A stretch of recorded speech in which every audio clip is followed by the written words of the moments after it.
it's been received even better than I could have ever imagined.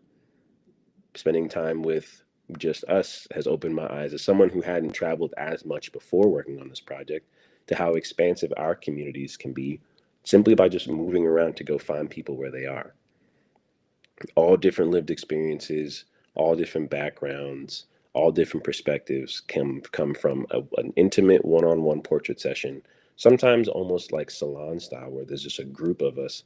It kind of reminds me of some of those interludes on the Miseducation of Lauryn Hill, where you just hear a group of people conversing, sharing ideas, and then we might take a quick break to just have like a quick portrait moment, and then we get right back into conversation. So many of these moments remind me of those, and this is actually my proudest moment so far over the course of this project, having the opportunity to photograph Mother Viola Fletcher, um, one of the survivors of the 1921 Tulsa Race Massacre. She's since passed on, and as we're all reminded of some of the horrific origins of this country, living in Tulsa, Oklahoma, Black Wall Street is as prominent of a topic of conversation now as it was then. And this was an opportunity to photograph both Mother Fletcher and Mother Randall on the same day and present them with um, a community thank you. It was I started a print sale selling images to raise money so that as they agreed to sit for a portrait, I also presented their family with almost a small portion of reparations that I know that all of them have been fighting for quite a while. In fact, unfortunately, that same day, the Oklahoma Supreme Court had denied or closed their case for reparations, um, probably a few minutes after I photographed Mother Fletcher. And we got the call, and we were all in the studio together. It was some of these moments are actually historic, some for good reasons, some for not so good reasons. But this moment will last forever. The family has portraits. This custom frame and matting and presentation is also permanently on display at the Greenwood Cultural Center. So if anyone would ever come to Tulsa, Oklahoma, please, please, please come to Greenwood and learn about the history of the prominence, especially of Black Wall Street, as well as learning about the horrific terrorist attack that happened here. The the people and the stories that I've come across over the years are most important. This is a buddy of mine at the DNR Ranch on the north side of Tulsa, where a lot of the black people live. The majority of them live. I know the north has kind of been designated in most cities as where the black people stay. This is also where a lot of the black cowboys live in Tulsa, which is part of what I've been obsessing over for the last few years. Um, have been black cowboys and cowgirls and just the black rodeo culture at large, having traveled across the country, making tintypes of black cowboys and cowgirls at rodeos happening year round. But some of these stories have to do. It feels like there's like so much to have documented over the course of these 6 years.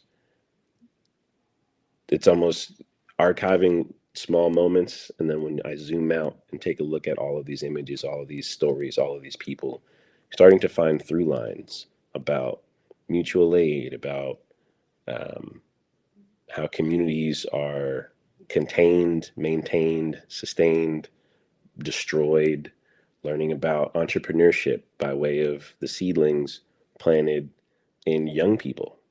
This is a black entrepreneurship class over the summer at the Cultural Center, which is the first time I ever got a chance to spend time there and make portraits out of the Cultural Center. Um, there's just so many things that you can come across when you just have a camera in your hands and you travel a lot and you're just curious about things. The Heidelberg Project in Detroit, Michigan, one of the coolest places I've ever been in my life.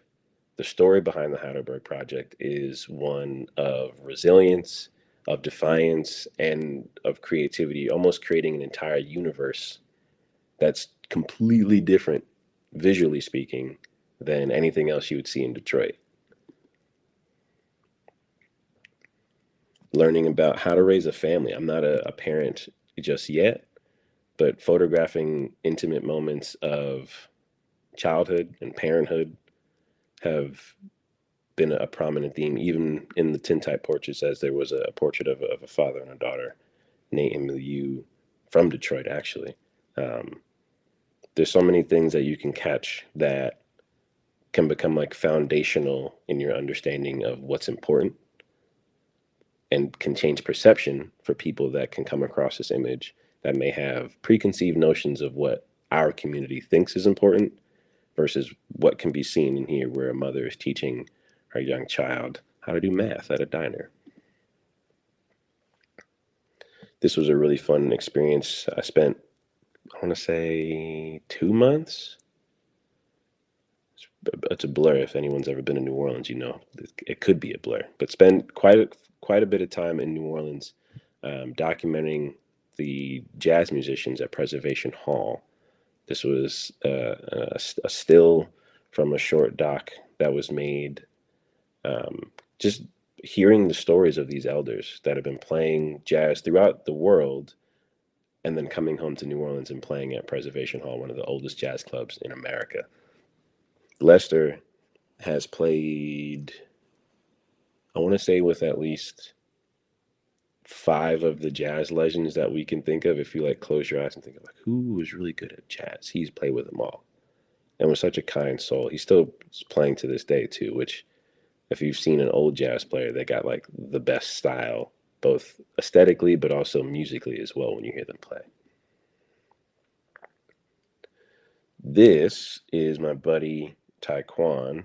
He's a young cowboy that rides Pony Express in the juniors division, which is its own kind of relay race slash NASCAR event at rodeos nowadays. But the rodeo has been at the front of mind. It's kind of taken over anything else that I've ever planned on doing over the last couple of years. It's so magnetic. It's such a one-to-one mirror of what America is, what Black America is, and I was talking to a friend the other day. Anything that you can, any news headline that you see, for the most part, it's being spoken about at a rodeo. Anything that you hear about the economy is on full display at a rodeo. Anything you've ever heard about mutual aid, it can be seen at a rodeo. Anything you've seen about religion or prayer or athleticism or risk or pageantry or heritage or culture, it's all on display at a rodeo. And I couldn't be more grateful to be around so many Black cowboys and cowgirls being in Oklahoma and being so close to places like Texas, Arkansas, St. Louis, um, that it's kind of taken over my entire life. I actually am planning on producing a rodeo. I'm in the planning process of producing a rodeo of my own, the Black Magic Rodeo, um, on the first Saturday of October, October 3rd, in Beggs, Oklahoma. So if anyone's ever going to come to Oklahoma for rodeo season, you have a perfect reason why. Thank you guys. I appreciate the time and the invite and the opportunity to share more about the work, and I hope it resonates with you all. Thank you so much, Adam. That was wonderful. When I first saw your work, I was like, I think my jaw actually dropped. Like, your work is very striking. It's very, yeah, I mean, it was like nothing I had ever seen before. So it's beautiful to hear more about your practice. And I think one of the things that's so beautiful about your work is that you're actively creating a living archive, and all of the work that you're doing is going to be viewed years and years from now. And you're really, yeah, you're archiving these individuals. And I think something that stuck out to me in what you were saying is like, as a photographer, your work is not, your process, it's not just about image creation, but it's essentially about community building. And really, that interaction between humans and humanity I think is something that really comes through in your work. And yeah, I think I actually have been really wanting a tintype portrait done. So, if you want to come back to Minneapolis, I don't know if you've been to Minneapolis, but if you want to come No, back. I've never been. I'm I'm quietly setting up a tour for Oh, next year. I haven't yeah, toured in a year and a half, maybe 2 years, just because I've been so focused on the rodeos. yeah, Um, but I'm planning the next few years of life in general, but also of career stuff, art stuff. The the goal is to travel to places one that I've never been, which includes Minneapolis, as well as trying to get a hold of all the HBCUs. That's like my thing for real. I want to be around all those folks too. yes.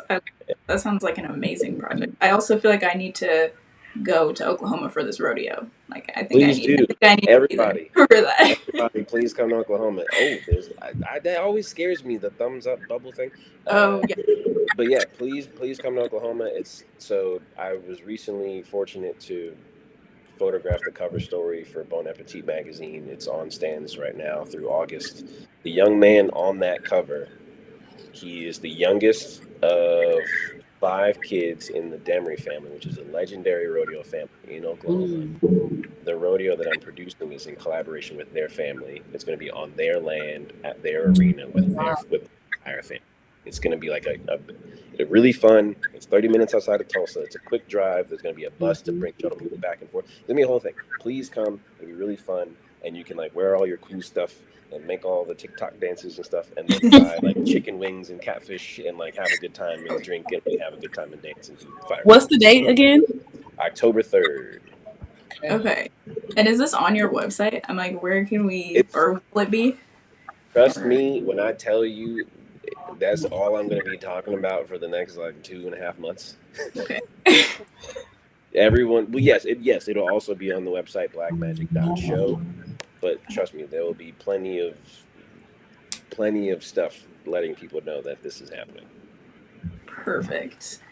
Well, thank you all for sharing about your practice, sharing about your work. That was, I mean, again, I'm just in awe. Like, I feel like Black people never cease to amaze me, like we are all doing such wonderful, important work. And so it's amazing to have you all together. I think as we move into some questions that I have for you all, I want to again reiterate like, if you guys have any questions for each other, please interrupt me and feel free to ask questions of each other. I think somewhere I want to start, I feel like there's already been a few mentions of like sources of inspiration, but I wanted to ask what are either people, it could be books, films, whatever it is that are sources of inspiration for you or that ground you in your practice and your work, things that maybe you return to when you're feeling a little like, what's it all for? Yeah, what are some of those things for the three of you?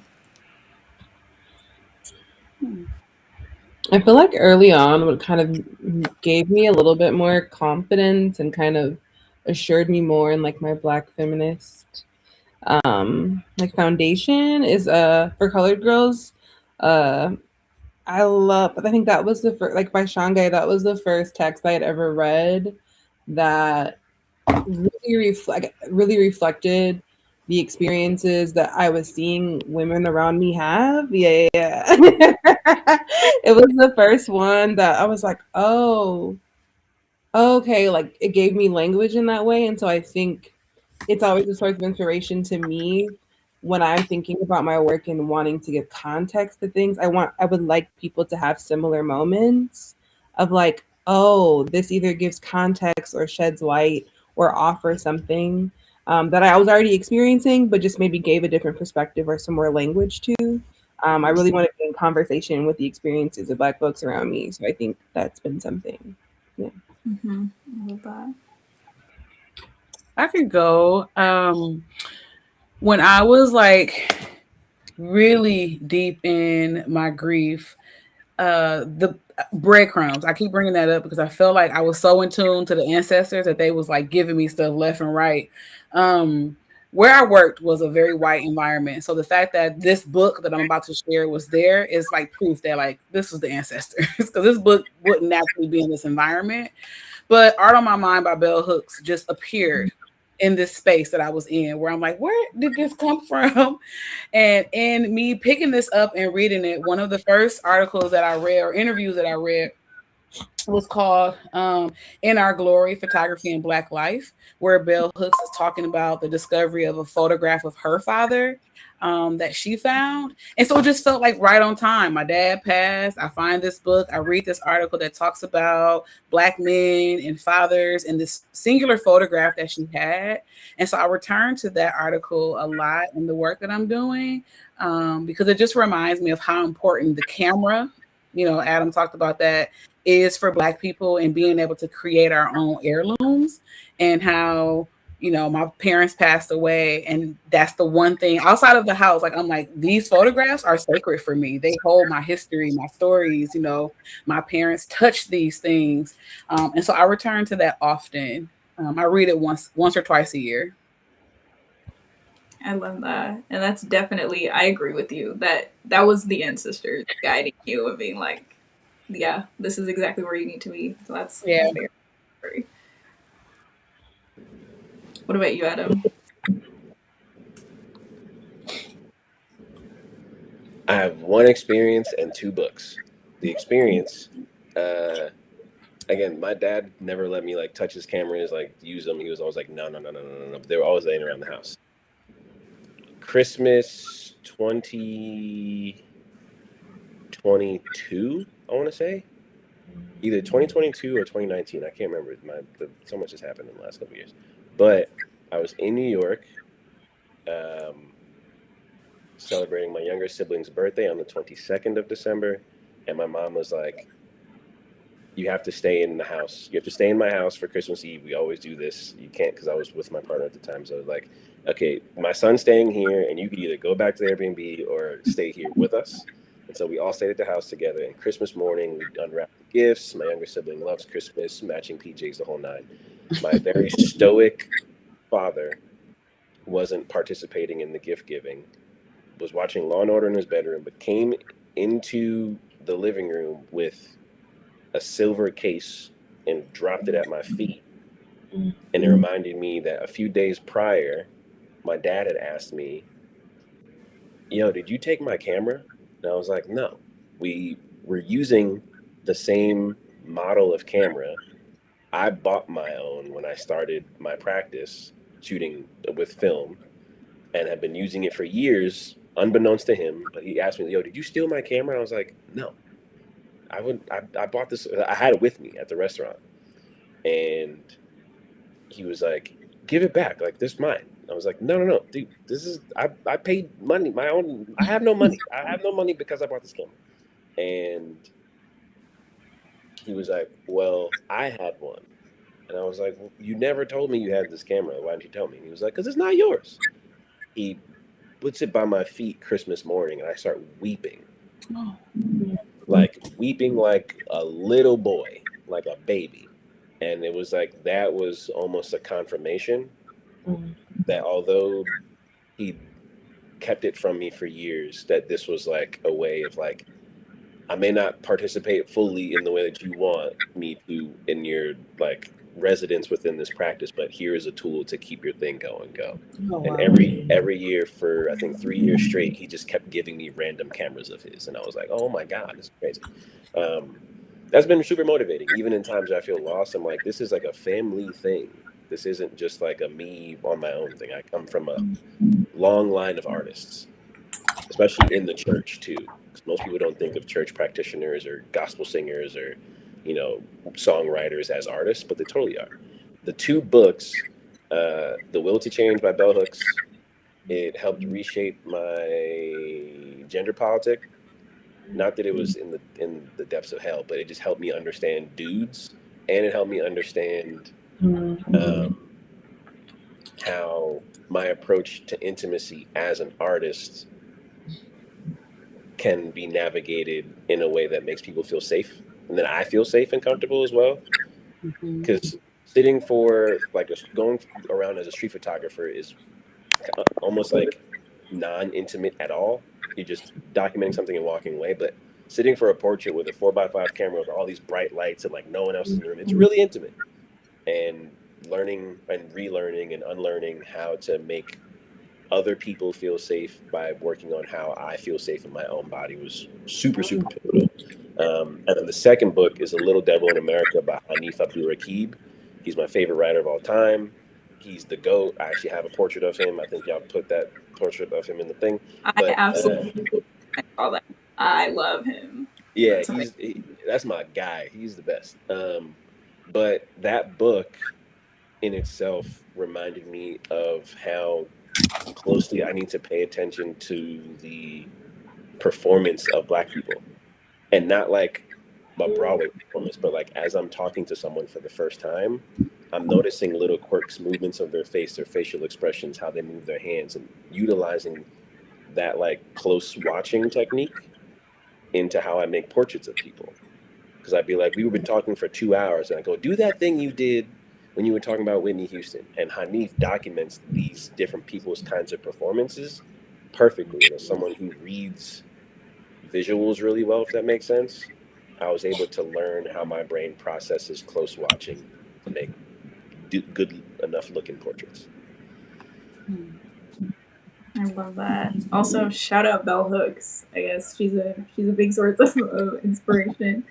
But I'm interested in knowing, what does the phrase or the term memory worker mean to you all personally, and how would you say your studio practice maybe reflects that definition? Because I feel like it's definitely a phrase that you're hearing more often, people referring to themselves as memory workers, and I think that's definitely something that I see is evident in all of your work. But I wanted to know, like, for you specifically, what does it mean to be a memory worker?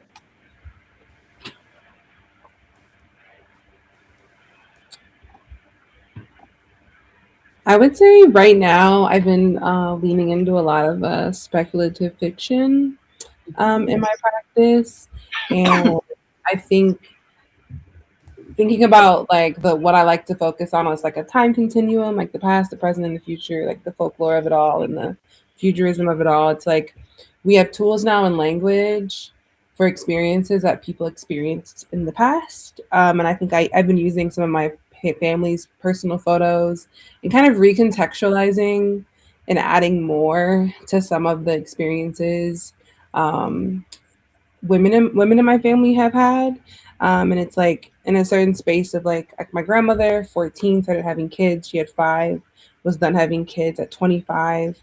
There are like things we can speculate about her life with the language that we use now that I think give a little more freedom to let people say things in public, has been really nice for me. So it's kind of been like a collective for my part, I think there's been a little bit of speculation, but for like my elders and other folks in my life to be like, oh, let me also infer about the lives of these people that have already happened with the information that we have, and possibly thinking the pieces that we have are fragments, and there are ways to like connect those and give more breadth and depth to them.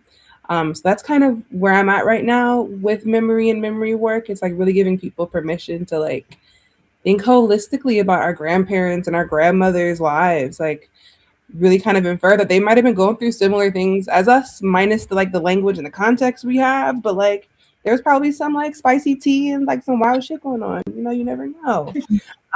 But yeah, I think it's been just like been permission giving on my part, or like facilitation. Mm-hmm. Yeah.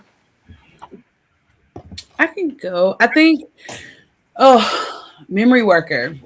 I struggle with accepting that title really because so much of my practice is a social practice. I have a practice that produces things, right? But I think so much about my practice, the foundation is a social practice. Like I'm kind of creating space for others to navigate a thing.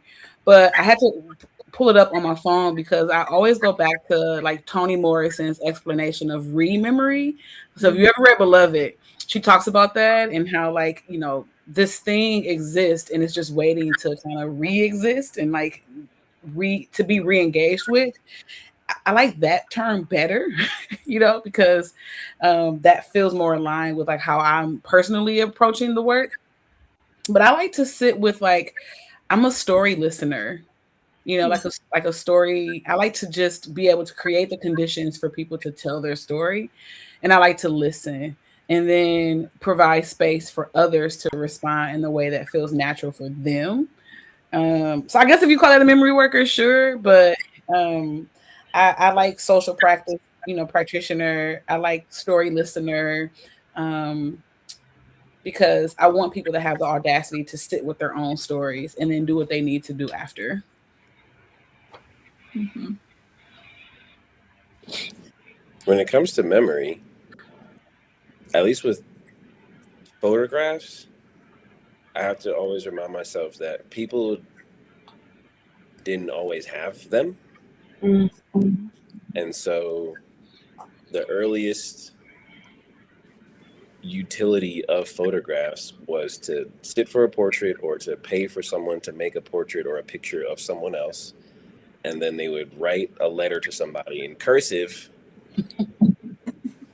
And typically it'd be like, don't forget me. Like, we met Mm. that one time 2 months ago and you left for the war.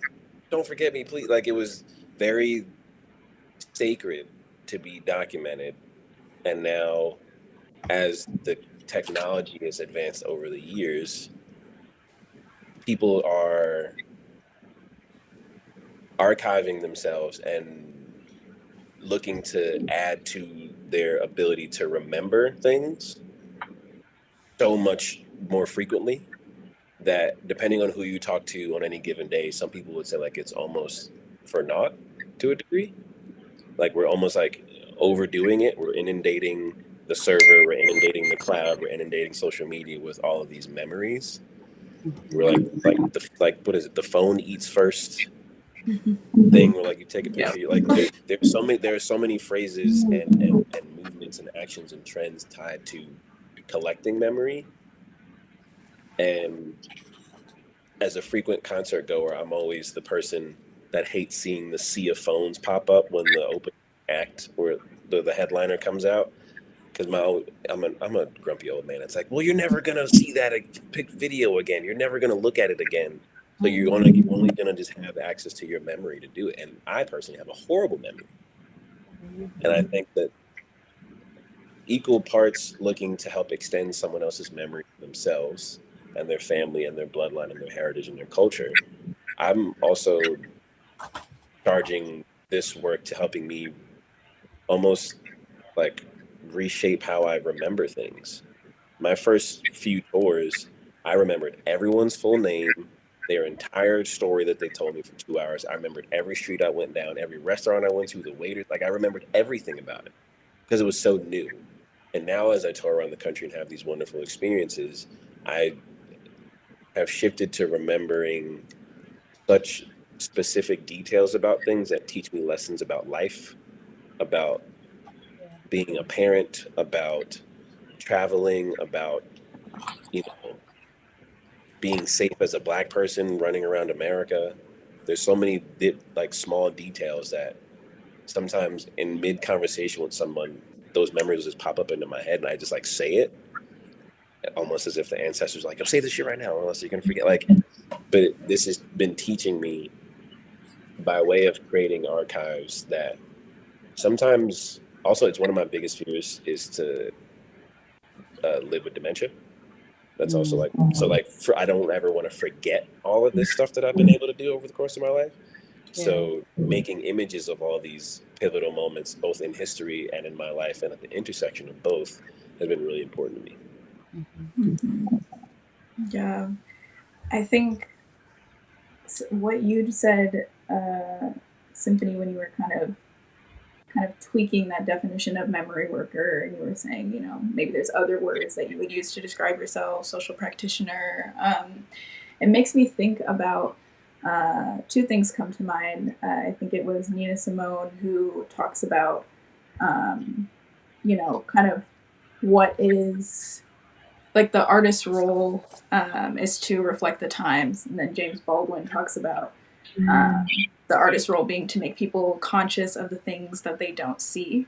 My question is, how would you describe, what would you say is your like main role within your artistic practice? Like, what is the thing that grounds you for the three of you?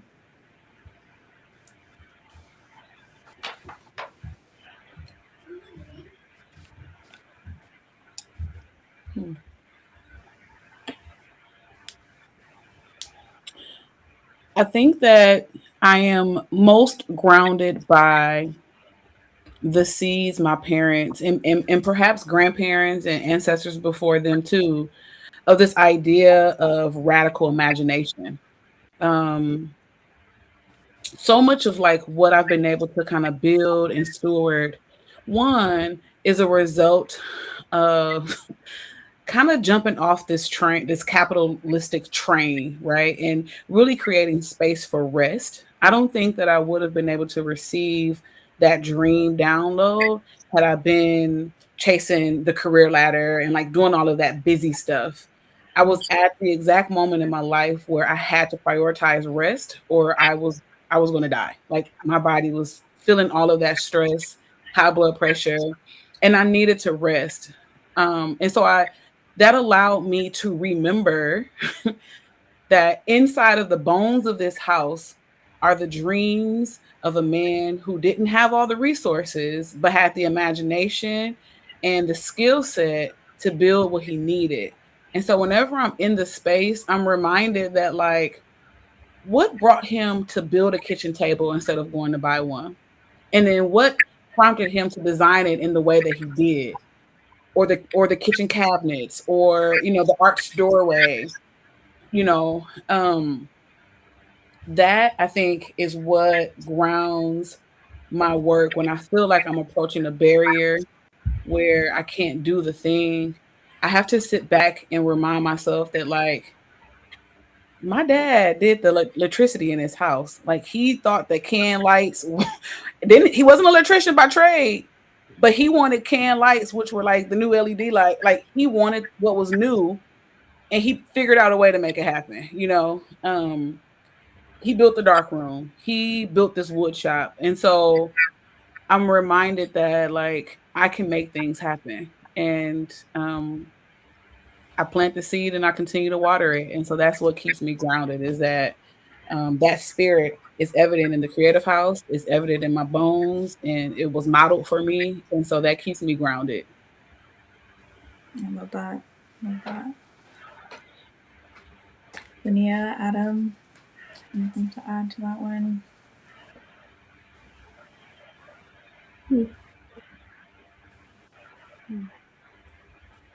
And let me know too if you need me to repeat the question. I'm Can you repeat always, but yeah, for sure.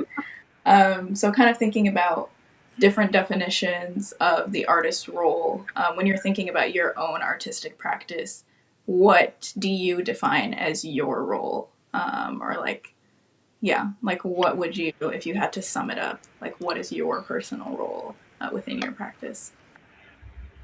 Yeah, I think I've always toggled between like identifying as a witness, but I think I've also really learned that I like facilitating people discovering their own things because I think sometimes you just forget about them.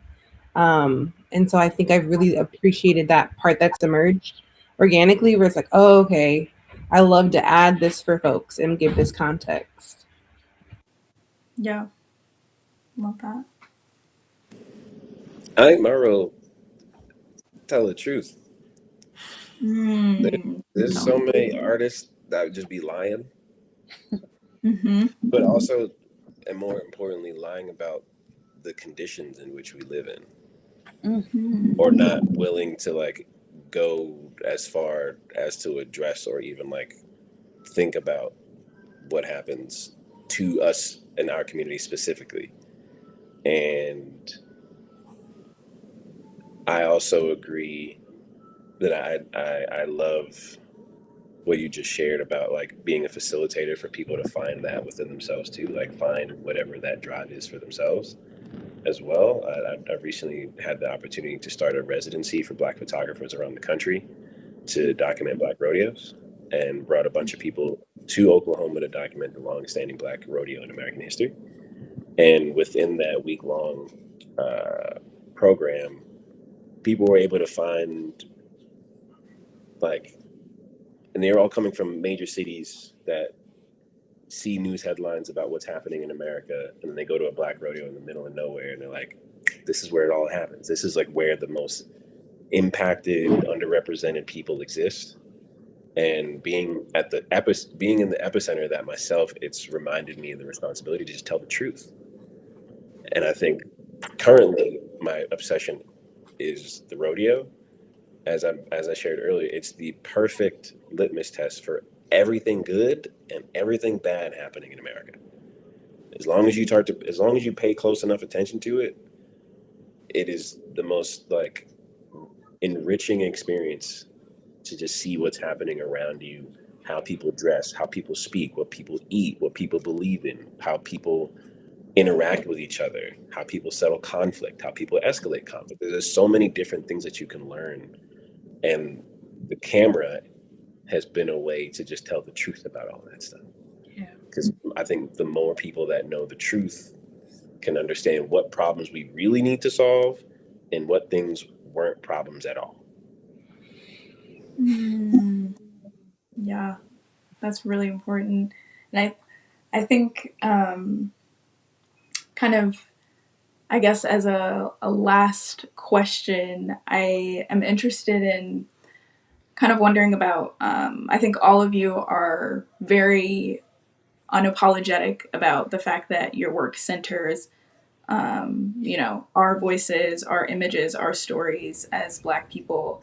And I guess as you're looking at each other's work, I want to know, like, what overlaps do you see in how the three of you are actively correcting, maybe even like protecting and rewriting the way Black culture, identity, and memory have been historically recorded? Yeah, just as a kind of final question there, if anything comes to mind. I'm honored to be in conversation with y'all because y'all also tell the truth. Again, they be lying on us. So it's our job to be like, hey, that didn't happen. We not like that. We do this. We go there. We feel unsafe over here. Actually, like there's so many things that, and one thing I've also gathered from this whole conversation is that we've been doing this for a long time, a very long time. The whole like speak truth to power didn't come up yesterday. Like it's been a thing for generations. My father also was not an electrician. Him and all his homies built the church that's still in my family. Bought a building, gutted it, redid it. Jesus time now. It's like we've been doing this for a very, very long time. So I think the through line there is resilience and innovation, liberty towards just telling the truth about our existence. I feel like to build on that, I love when I meet artists and then I get to hear about their parents, because I think oftentimes with Black folks, depending on how far back you go or how old your parent is, it's like they didn't necessarily have the same space to take up as artists and claim it in that way. So you find these little like pockets and hidden gems everywhere. And I think the ways I loved hearing the similarities in the ways that like our parents gifted us kind of our foundational elements. It might have looked different. They might have called it something else.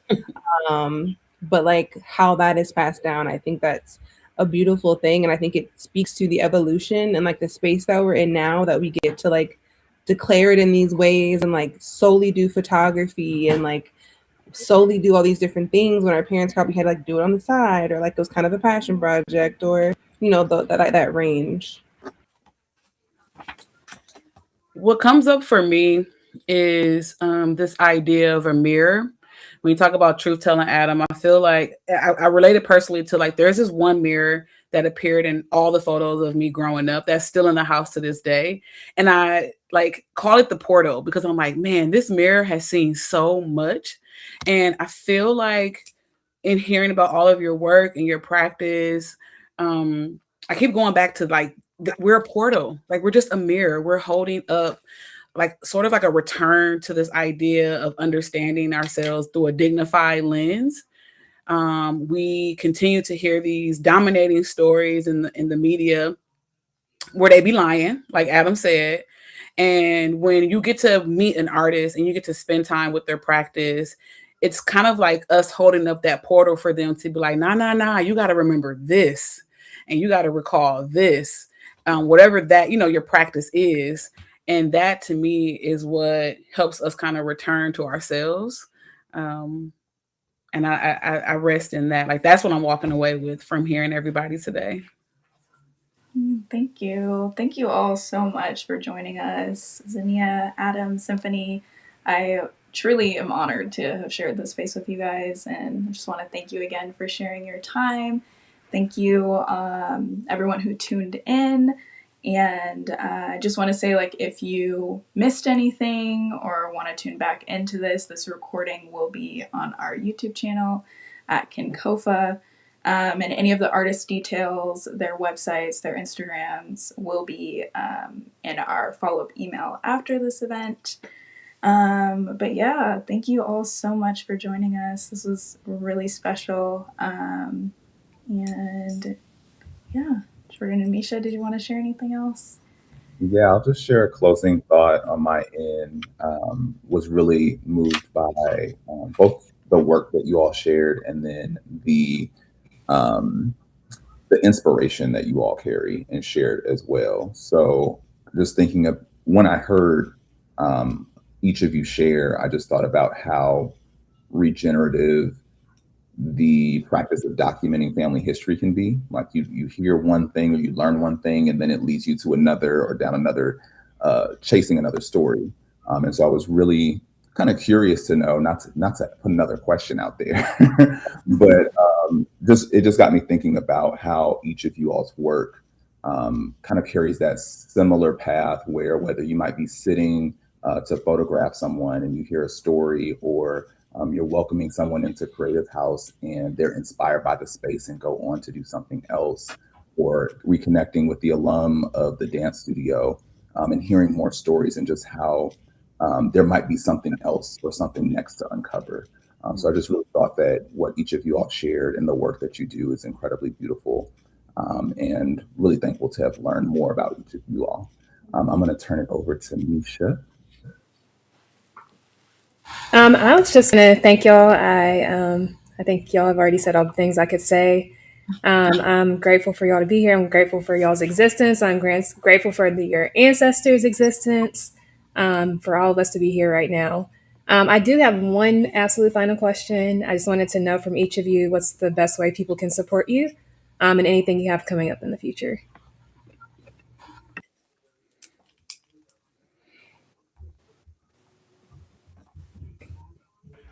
I think I'm at a place where I'm just kind of like being intentional. As an Instagram girly, I like the Instagram, but it can create a false sense of connectedness. For the last like 4 years, I've been really intentional about going places and going to see people. So I'm just really excited to actually make it to y'all spots and check in person and see things in person. So yeah, just like keeping me posted on things. I'm really interested in like in-person connection and just like yeah. Amazing. What about you, Symphony? I was gonna say, come visit, come to Milwaukee, come to the North Side. Um, Outside of that, though, this may go really, really far, and so I always tell people, share our posts, follow us online. We support the work. We are a 501c3 organization, so we are largely funded by the people, and so support us with time, skill, or resource. That could be all the things. And we're just an email or DM away. So come see us for sure, though. You got to come feel the magic. Come to Oklahoma, please. It's dope. It's really dope. I love it here. It's awesome. Also, come to the rodeo specifically, October 3rd, Black Magic Rodeo. It's going to be really fun. I think one of the best ways to support the work, is to support the family that I'm getting to collaborate with to do this rodeo. I'll be doing a print sale as well as a merch sale where like Black Magic Rodeo t-shirts, hats, the fans, so you can do the boots on the ground thing. and all the proceeds go to the family so that they can maintain the grounds, maintain Yeah. the equipment that they use. If they need to fix any of the tractors, fix any of the horse trailers, fix any of any of that stuff, all that stuff will go to them as a thank you, because they were the first people that I met within the rodeo community, and we've maintained that relationship over the years, and they're really, really special to me. Love it. Well, thank y'all so much. We could probably talk to y'all all night, all day. What I will say is that we probably need to get another tour going of all of us coming to visit each other's work. I think we mentioned at the top of our call that we have a tour going on. So I think we just have to come to everywhere y'all are. Starting in Tulsa, y'all are absolutely welcome to come visit us and Adam anytime you want. So you come visit us at the end of September, and then we go to the rodeo with Adam, and then we take the show on the road. But we would absolutely love to have y'all anywhere. I think for the people watching, again, stay connected to them and support in the ways that they ask for support. One thing that I will say, we have a few more events coming on, so I'm going to quickly switch the screen. I'm going to say bye to y'all because it's going to, as I switch the screen, it'll put y'all behind the scenes. So I'll see y'all in just a second.